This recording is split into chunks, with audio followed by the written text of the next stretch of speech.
Hello guys, and welcome back to my channel. If you are new, thank you for stopping by, and if you've recently subscribed, thank you. I cannot thank you enough for the support.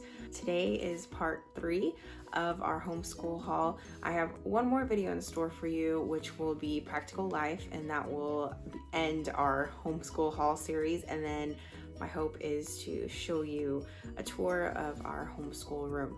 So today's video, part 3, is going to be math and sensorial. So in Montessori, the study of sensorial has to do with using tactile objects to explore things like volume and shape, texture, sensory input items. So we're going to be looking at some of those and some of the math materials you would find in a Montessori classroom. I do have O with me, so you may hear some background noise, so just pardon that, but he's cute, so I think you can forgive it. But without further ado, let's get started on the materials that I'm planning to use this year with S. So the first material I actually I have not purchased. I plan on DIYing this material, so I will share with you that video later. But the first material that would be introduced to help with numeration, which has to do with like number sense and quantity and numerals, would be the number rods. They're great, but I just don't feel it is worth investing in a set of number rods when I can simply DIY them. As I've mentioned before, I was a previous traditional classroom school teacher before I decided to stay home with S. So I have a few things left over that I can use, and I actually have something that's perfect to make these number rods. So the number rods are typically red and blue alternating colors, and they scale from the number 1 to the number 10. And so if it's a 1, it would just be, for example, 1 blue rod. And then for 2, it would be half blue and half red, double the length of 1 to represent 2, and then so on until you get 10. So I actually have these small foam squares that are red and blue, and I'm going to use these large popsicle sticks to use the representation of the number rods. So I'll just put 1 and then 2 and all the way to 10. And I'll go ahead and insert a picture right here for you so that you can see what those look like in a Montessori classroom. They are typically very large, again, because Montessori is all about that hands-on movement opportunity to learning, because Maria Montessori said, whatever goes through the hands goes to the mind, basically. I'm not quoting her specifically, I'll put the quote down here, but basically she said, children learn best through using their hands. So I, again, did not want to invest in that, so I'm going to DIY that, and I will make a video with a few things that I plan on DIYing for this year. So that'll be one of them. To go along with the number rods, the next step, after they are able to count the objects and correctly tell you how many there are, so in this case the number rods, would be introducing the numeral cards. So just as I showed in my language haul video, I got her sandpaper letters. Well, there's also sets of sandpaper numbers. I bought these from Kid Advance. They are the mini version. I didn't feel that she needed the large cards. It's the same concept, I feel. So I got these mini numbers, and it goes from 0 to 9. That is the focus in Montessori. So same concept. I would take the card, 2 fingers to help with the formation of the pincer grasp for pencil holding, and you would trace the number. So we could use these to match to the number rods. You do not have to buy a set of number cards. I know that the sandpaper numbers are ideal for that sensorial opportunity, but again, they are something you can easily DIY using an index card with glue and sand or glitter glue. But there's also other alternatives if you don't want to provide that, if you want something a little bit sturdier. So I showed in my last video resin letters, and I have the resin numbers as well that I can show you. So these are from the Little Letter Co. Over on Instagram. They do have an Etsy shop that I'll link below. So you could use these as well, same thing. You could trace them, and it helps with matching quantity to the numeral representation. And when you are introducing numbers to children, you want to focus on quantity, not the numeral. not until the child has mastered what 0, 1, 2, 3, 4, 5, 6, 7, 8, 9 look like, is it that you want to show the numeral. Because the numeral honestly has no meaning behind it. It's very similar to the idea that why are we introducing the name of the letter when really what they need to know is the sound, and later the name can come. It's the same with numbers.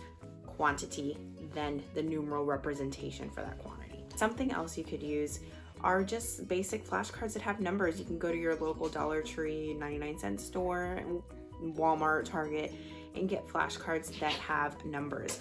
So you can use them to represent the quantity. So here I have some cards that I picked up at the Target dollar spot, and it just has the numeral representation. It cost me $1. And what's great is this set came with not just the cards that show the number, it has the name on the back, or the written name. And it also came with cards that show the amount. So here is 2, and then is the number 2 and the written word 2. And it also included things like shapes. So you could do great sorting activities, matching activities. So it's another option for using numeral to quantity representation activities. Something else I wanted to have are manipulatives. Manipulatives are basically just objects that you can use to help do your math work. So our focus this year is going to be representing up to 10. That's really my goal. So I want her to have things that she can count. And kids, they can lose interest quickly. So I wanted to have a variety of things that she could use to count. Something simple, beans, forks, spoons, beads, things like that they can count. You don't need to go out and spend a whole bunch of money on objects. So again, because I have some things left over from teaching, I have things like Unifix cubes. Okay, and if you just have blocks at home, use your blocks. But I'll have these to use with counting. And then I have a bunch of different beads that can also be used, and we have different kinds of beans. So just anything that you can use to count. The next material that is very traditional Montessori is the bead staircase. I'm going to try and show you this without dropping it. But this is the bead staircase. And basically the point of this again is to show that representation of quantities. So it goes from 1 to 9, and it shows that growth in quantity. So she can see how 1 is much less than 9, or 8 is much larger than 5. This is just a way of representing, and this will eventually lead into the decanomial activity, which is where students can build using these beads. So right now this is just showing 1 to 9, but I did buy the decanomial box. This is probably not something we're going to use yet. We'll use it when we get into teens and larger numbers as her number sense grows. This is just a smaller version. I don't have the full decanomial box, but we can use these. So if I wanted her to show me 15, we could take a 9 and 1, which makes 10, and then the 5 to make 15. Again, that is a material that is typically used in a little bit higher of a level. I would say closer to the probably 5 to 6 age range. It really just depends on the child. You got to follow their lead. So I just purchased that in the event that it's something that she shows, a lot of interest and success in. She loves numbers, she loves counting, so I kind of anticipated that, so I purchased that. And that one came off of Amazon, and I'm pretty happy with the quality. The bead staircase I actually got from Kid Advance. The next activity that I picked up is a counting pegboard. I got this off of Amazon, so I'll link it below. But basically it just has a bunch of pegs, and you can tell that they gradually get larger, so there's that visual discrimination. And then it also has cutouts for the numbers, and think of it as a puzzle, but it's building this one-to-one correspondence. So for example, here, once she knows quantity, so she would put that on there and she would say that's 1, she would have to find 1. So this kind of helps with matching that numeral to the quantity. So another material for practicing that one-to-one counting and then matching it to the numeral is a Melissa and Doug number puzzles. So it has the number as well as the written word, and then they match the quantity. So they have to find something that only has 1 in it. So here we see 1 tiger, and it does have that natural self-correcting element, so only this piece matches this one. And this one goes to 20. So I would break up this box to only go 1 to 9 if that's what I was ready for, or 1 to 7, just depending on where your child is. And then you just can gradually add to the puzzle pieces. If you haven't subscribed yet, please make sure that you hit that subscribe button and that bell so that you can get notifications when I upload new videos for more ideas on Montessori homeschooling and for ideas on motherhood and minimalism. Now I'm going to moving into the sensorial objects. Again, this is all about the hands, using the hands and the senses to build spatial knowledge and awareness through the use of their hands. The first sensorial material that I picked up were the geometric solids, and they are just 3D shapes. All of them are the same color, but there are a set, I believe it's either 8 or 10, I'd have to go back and look, but it just helps them to physically see and feel the geometric shapes instead of seeing them on the piece of paper like we see them a lot.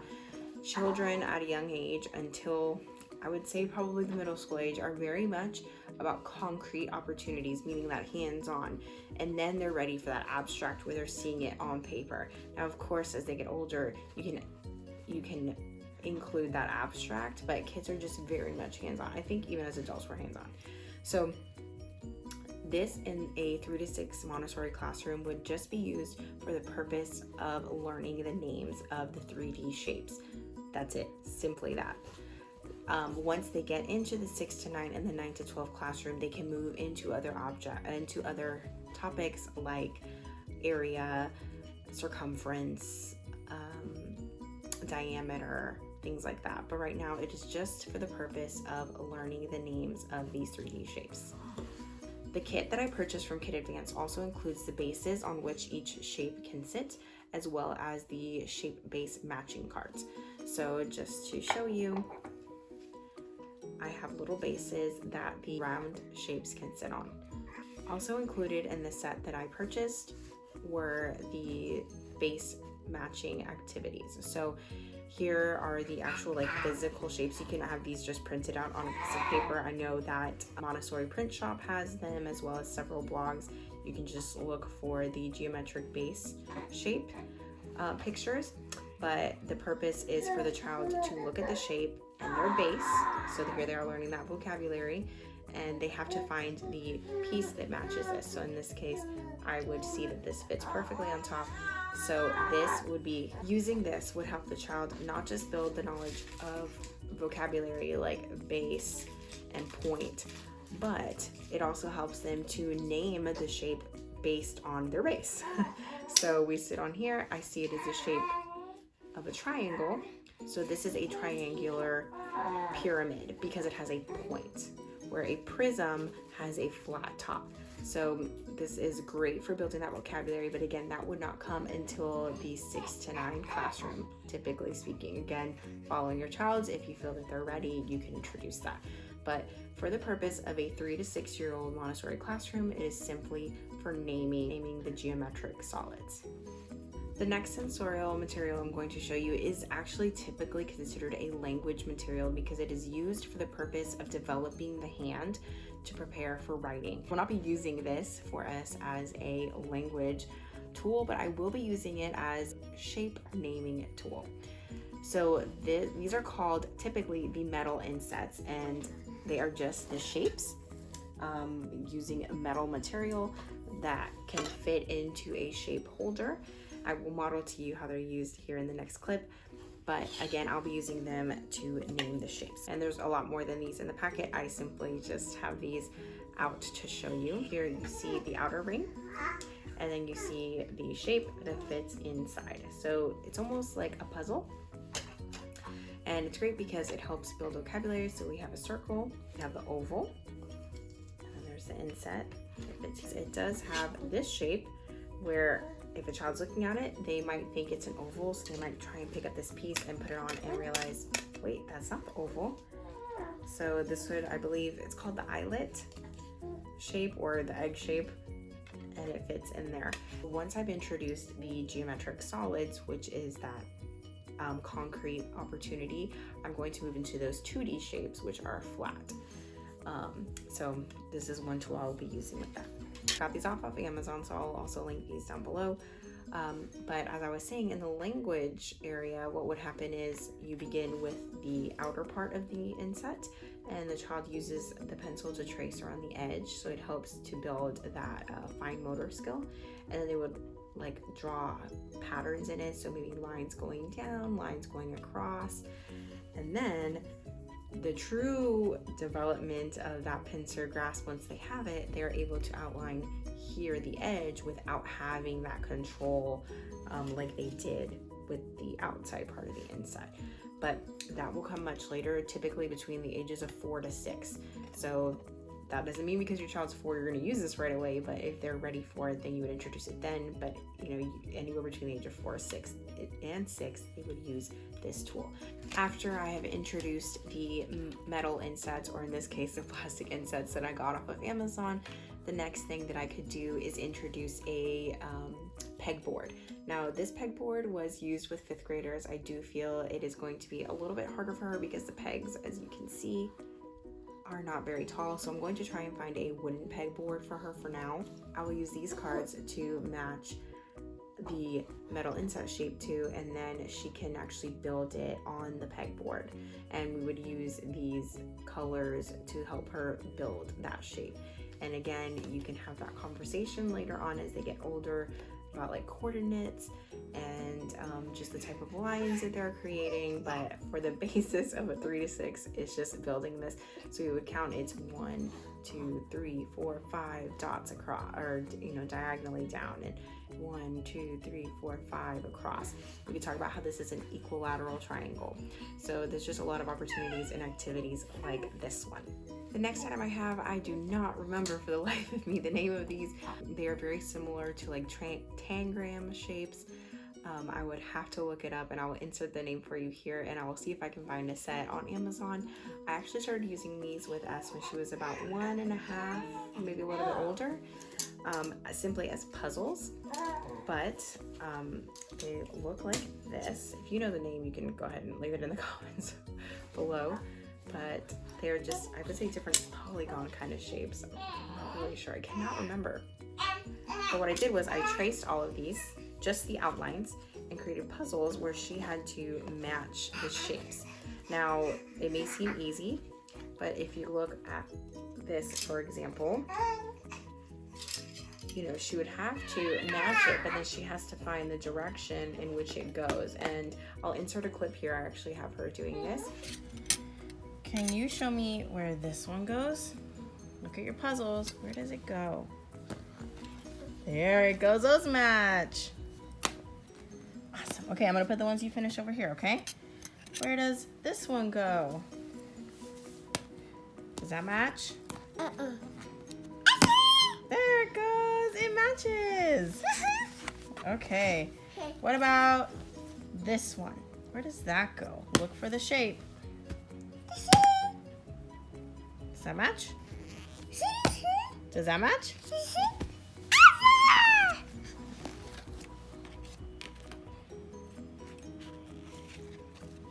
Does that look right?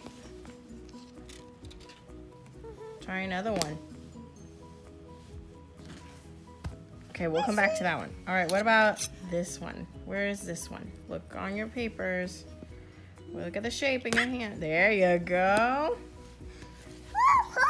Okay, what about this one? Look at that shape. Look on the papers. There it is. Okay, what about this one? Where's that one go? There it goes. And then we have one more left. Where's that one? There it goes. Kiss your brain. It was amazing. I couldn't believe it. She knew to like flip them over to figure it out. It was just incredible to watch. But they weren't always so easy, not just in that sense that she'd have to flip it, but some of them kind of look like others. So when we see this, and she would see this shape and think, oh, that goes there, and then she would flip it and realize, wait, no, that's not the shape.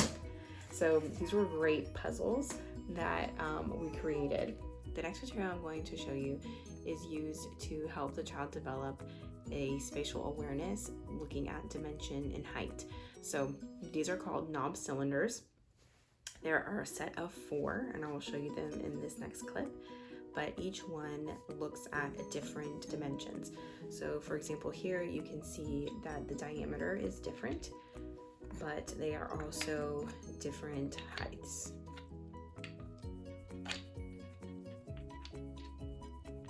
So others that are the circumference is the same, or the diameter is the same, but their heights are different.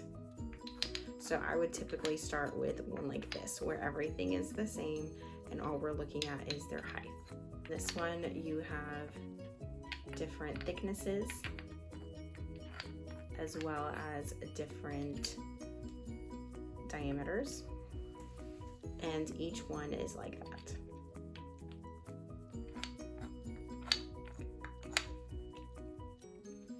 So that is for the purpose of helping them to discriminate between height, width, and length. To go along with that, so those were the knobbed cylinders because they have a knob. These are the knobless cylinders, and these can be used in conjunction with those same holders where they have to place them inside, but they don't have that pincer grasp opportunity. These can be used for actually stacking on one another to look at the discrimination of the different ones. So you can see how one is wider or has a greater diameter, how one might be thinner than another. And there's actually an activity that children do in the Montessori classroom where it's like a grid and it has the different diameters and then it has a different height, and what they do is they have to find the diameter that matches the cylinder that they're holding, and then they have to find the one that on the like x-axis of the grid, they have to find the one that has the same height, and they have to place it in that correct spot, so based on diameter and the height. And they do that with each of the shapes, and they use these knobless cylinders to do that activity. So lots of things to look forward to with those, but right now I would just focus on the visual discrimination. So you would introduce just one of the knob cylinders and then introduce a second one with all the pieces out of the shape, of course, because in Montessori she talks about you want to take it apart so that they put it back together, because if it's on the shelf and it's already complete, what's the point in doing it? So and then you would introduce a third one and then the fourth one. Now typically these are much larger, but for the sake of our home and our wallet, because we are homeschooling on one budget, we just got the mini version. The last math tool that I got was to help with the discrimination of weight and capacity. So we are going to be looking at weight through using a pan balance, and I love this pan balance because the containers are clear so she can see what's inside, and then it also has the different volumes here as well in milliliters. So we'll be using the metric system, and I'll introduce the customary system as well because we do live in the US. Throw in like little counting bears, you can put beads, and you can compare quantities, how one is greater than the other or how things are heavier. So maybe you find 2 rocks and you put one on each side, and oh, this one's heavier because it went down. So this is that concrete opportunity to learn about weight and capacity and volume. So super excited. I know that S is gonna love this. The last thing I want to share is where I got a lot of this knowledge from. I was a classroom teacher, but again, I did not teach in the Montessori style. I taught in traditional schooling. So I know about a lot of these concepts, but the way in which it's taught is very different. So there are 2 places, well, there's 2 courses that I have that really helped me. And the first is Child of the Redwoods Homeschool course, and then the other is Montessori Tube Academy. So I actually purchased a variety of courses through Montessori Tube, and it is awesome because they literally show you the lesson. This woman is Montessori certified. She just shows you how to present all of the materials. So whenever I'm ready to introduce something new, I'm able to watch her video and see how it is that she does it. And then I can go onto websites like Montessori, Collective, and a bunch of other websites, which I will link down below for you, that you can use to extend these main introductory lessons. All right, guys, I hope that you enjoyed today's video and that you found a material that maybe your child would enjoy at home. Again, you do not have to be homeschooling to use these things, and you do not have to purchase all these things to homeschool either. This is just things that we felt were important to have here at home. Guys, if you enjoyed this video, please make sure to subscribe and follow along our channel. I do try to upload one video weekly. I will see you soon. Bye, guys.